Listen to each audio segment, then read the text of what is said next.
Sejak kemarin, pemerintah menetapkan harga eceran tertinggi baru minyak goreng. Untuk kemasan curah, harga yang ditetapkan sebesar Rp11.500 per liter. Kemasan sederhana Rp13.500 per liter, sementara kemasan premium seharga Rp14.000 per liter. Menurut Menteri Perdagangan Muhammad Lutfi, minyak goreng satu harga untuk menjaga ketersediaan minyak goreng bagi masyarakat dan pelaku UMKM.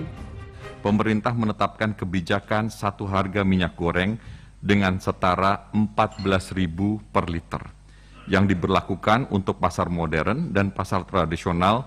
Kebijakan minyak goreng satu harga merupakan upaya lanjutan pemerintah untuk menjamin ketersediaan minyak goreng dengan harga terjangkau untuk pemenuhan kebutuhan rumah tangga serta usaha mikro dan kecil. Namun sayangnya, hari kedua penerapannya, harga minyak goreng di sejumlah pasar tradisional masih tinggi. Para pedagang bahkan masih ada yang menjual dengan harga Rp20.000 per liter.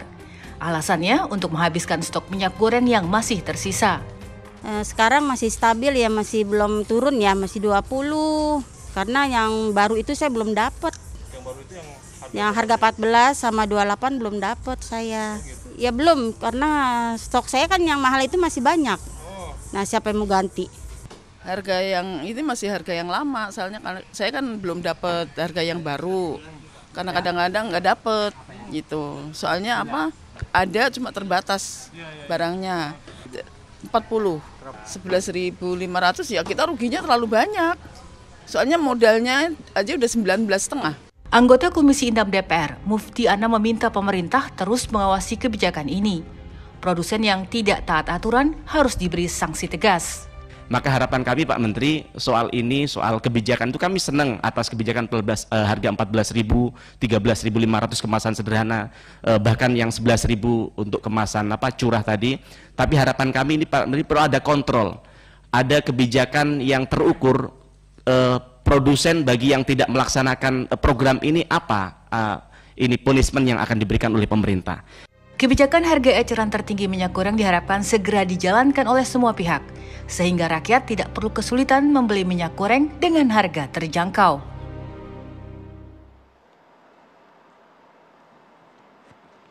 Selamat malam pemirsa, polemik mengenai minyak goreng sampai sekarang masih terus berkelanjutan. Sebenarnya pemerintah sudah berupaya sedemikian rupa, terutama menetapkan harga jual minyak goreng ini sampai di level 11.500 untuk kemasan curah. Tetapi sampai sekarang sepertinya ibu-ibu ini masih kesulitan untuk bisa mendapatkan harga 11.500 dan juga 14.000 untuk kemasan premiumnya. Nah sebenarnya kemana kemudian minyak goreng murah yang sebenarnya sudah ditetapkan harganya itu? Untuk itulah pada malam hari ini Indonesia Business Forum kembali membahas mengenai minyak goreng yang kenapa masih langka. Untuk membahas hal itu, saya sudah bersama dengan 5 orang narasumber di studio. Saya perkenalkan satu persatu. Yang pertama, ini sepertinya most wanted person of this month. Saya perkenalkan langsung saja Dirjen Perdagangan Dalam Negeri Kementerian Perdagangan, Pak Wakanuran. Pak Dirjen, selamat malam. Boleh digunakan mic-nya Pak untuk bisa menyapa pemirsa. Selamat malam Mbak Mano. Sehat Pak Dirjen ya? Masih kuat untuk bisa terus mensuplai minyak goreng. Dan sepertinya terus dinantikan pernyataannya oleh para ibu-ibu pemburu minyak goreng Pak. Siap. Kemudian di sebelah kiri saya ada Mas Dedi Yefri Sitorus, anggota Komisi 6 DPR RI dari fraksi PDI Perjuangan. Mas Dedi, selamat malam. Selamat malam Mbak, selamat malam pemirsa di rumah. Sehat ya Mas? Alhamdulillah sehat. Harus terus sehat untuk mengawal perdagangan dan juga penyebaran distribusi dari minyak goreng itu. Selanjutnya ada Direktur Eksekutif dari Gimni, Pak Sahat Sinaga. Pak Sahat, selamat malam. Selamat malam Mbak, selamat malam para pemirsa yang terhormat. Ada Mas Tulus Abadi, Ketua Pengurus Harian YLKI. Mas Tulus, selamat malam. Ya, selamat malam Mbak Mano, selamat malam semuanya. Dan tentunya ada Bu Lena, pedagang minyak goreng. Bu Lena sehat, selamat malam. Selamat malam. Bu Lena kan pedagang minyak goreng. Masih sulit mendapatkan minyak goreng murah? Sampai sekarang masih sulit. Belum bisa mendapatkan? Bahkan kemarin seharian minyak curah itu nggak ada. Hah? Di agen nggak ada, di pasaran juga nggak ada. Ini Ibu posisinya di mana berarti? Di Pasar Klender. Nggak ada sama sekali?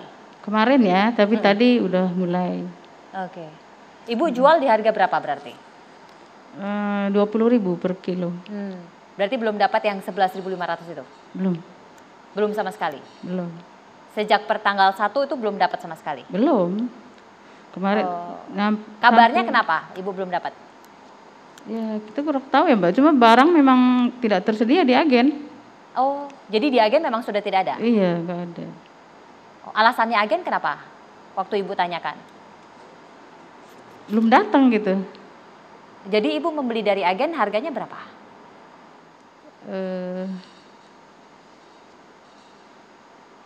18.200. Masih 18.200? Iya. Sampai hari ini. Sampai hari ini? Per kilo? Per kilo. Ibu jualnya? Jualnya 20.000. 20.000. Oh, dan itu masih dibeli, sempat dikomplain? Ya, kebetulan kan pelanggan saya pedagang kecil ya Mbak. Jadi ya mau nggak mau terpaksa mereka beli juga lah. Jadi mau nggak mau tetap dibeli. Gorengan gitu. Jadi sampai sekarang masih belum mendapatkan yang tadi subsidi itu? Belum. Pernah ditanyakan kepada, ada hotline-nya kan ya Pak ya? Pernah ditanyakan? Hotline itu bagi pelaku. Pakai mic mungkin Pak. Ada hotline, tapi itu adalah bagi para produsen minyak goreng yang tergantung untuk pasokannya kemana. Oke.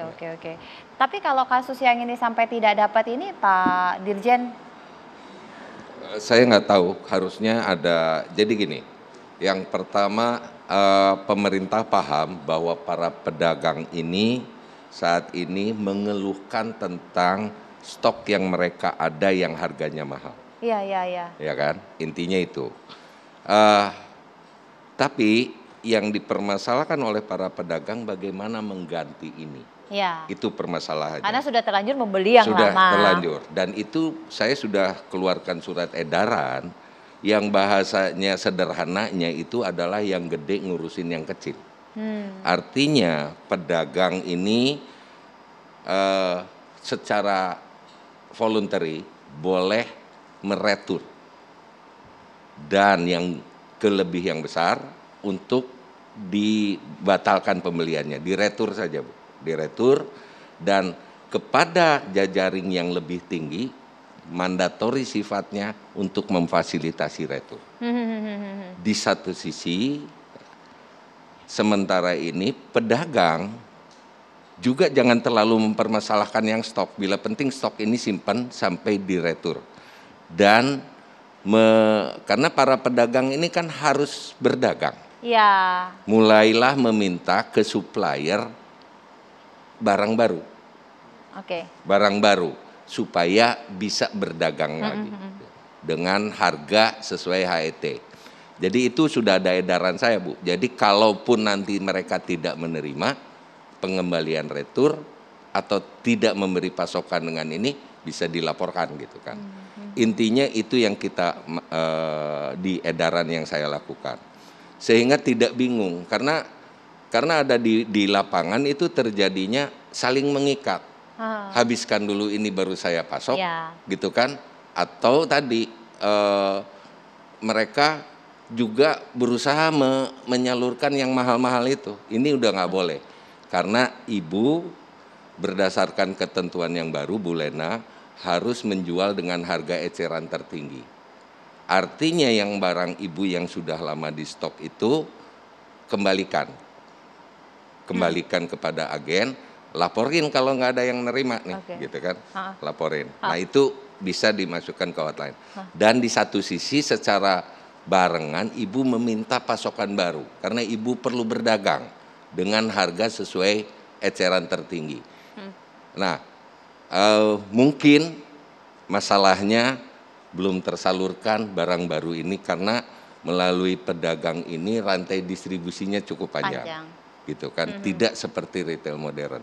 Tetapi seharusnya hari ini saja laporan kami itu sudah mulai bergerak, hampir di atas hampir 20 juta liter sudah bergerak ke arah pasar tradisional.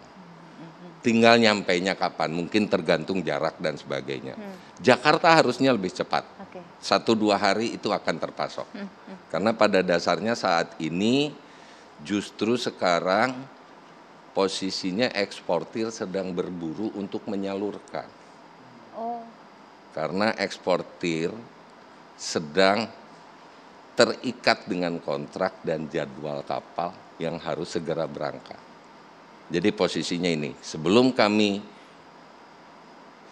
keluarkan ekspornya, pastikan dulu. Sampai sekarang itu mereka meminta-minta dikeluarkan untuk persetujuan ekspornya. Saya kunci dulu sebelum terbukti mengalir ke pasar. Demikian. Tapi Ibu sudah sempat menanyakan dan sudah tahu mengenai kebijakan ini? Belum. Oh, jadi karena di pasar itu kan minyak refilan yang isi ulang juga kan banyak. Iya. Nah, tapi seminggu ini malah mereka juga stoknya kosong gitu loh. Nggak ada barang. Jadi di tengah-tengah itu justru malah ada kosong. Iya.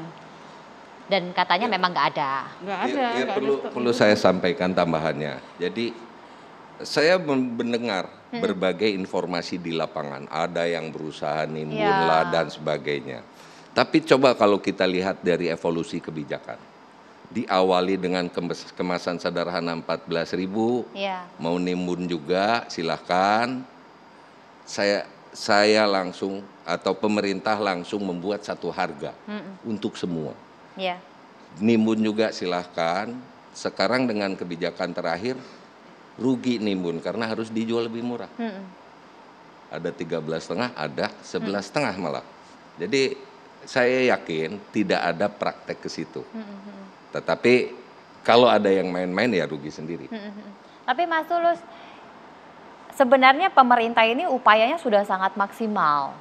Karena rantainya sedemikian panjang, dari catatan YLKI, catatannya bagaimana? Iya, pertama kami merasa ini satu ironi ya, di tengah ini kebutuhan pangan yang mendasar, tapi ternyata masih sering terjadi kelangkaan semacam ini. Ini kejadian bukan kali pertama soal minyak goreng langka ataupun mahal. Nah, mestinya dari kejadian-kejadian itu saya kira harus ada evaluasi yang sifatnya transformatif sehingga tidak berulang. Ini kan menyangkut kebutuhan dasar masyarakat, sehingga memang harusnya sepemahaman saya memang mesti ada evaluasi kebijakan di sisi hilir dan juga di sisi hulu. Nah, ini harus inline, harus jadi satu. Nah, tadi yang diceritakan oleh Ibu Lena di satu sisi itu kan hukum pasar. Sementara yang disampaikan oleh Pak Dirjen di atas kertas saya kira bagus sekali ya. Tapi hukum pasar berbeda. Nah, saya khawatir bahwa pemerintah mengatur sesuatu yang komoditasnya tidak dikuasai oleh pemerintah. Ya, beda halnya kalau beras. Beras kan Bulog punya, menguasai.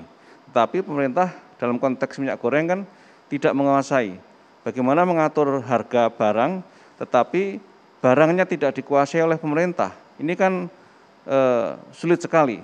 Nah, oleh karena itu, kalau itu nanti harga yang ditetapkan pemerintah itu bisa dalam arti sesuai dengan yang ditetapkan, bagus. Tetapi kalau kemudian itu tidak terjadi seperti di lapangan, ya saya kira pemerintah juga harus mengevaluasi agar jangan sampai konsumen menjadi korban kebijakan yang terus berulang, di mana harganya terus tinggi dan langka pula gitu. Ini saya kira harus menjadi evaluasi yang signifikan untuk kemudian nanti tidak terjadi kembali. Saat ini pun saya kira juga masih, saya kira kita akan monitor apakah dalam seminggu ini masyarakat masih kesulitan mendapatkan minyak goreng dengan harga yang normal atau malah mengalami kelangkaan dengan teori yang dibangun oleh pemerintah itu. Gitu. Saya kira itu, Mbak. Jadi memang kata Mas Tulus tadi, kalau boleh saya pinjam, ada ironi dengan segala macam konsep dan kebijakan yang sudah diterapkan, ternyata implementasinya masih terdapat permasalahan. Nah, bagaimana sebenarnya komitmen dari supplier dalam hal ini Gimni, dan bagaimana juga evaluasi dari DPR, sesaat lagi kita akan lanjutkan, tetaplah bersama kami.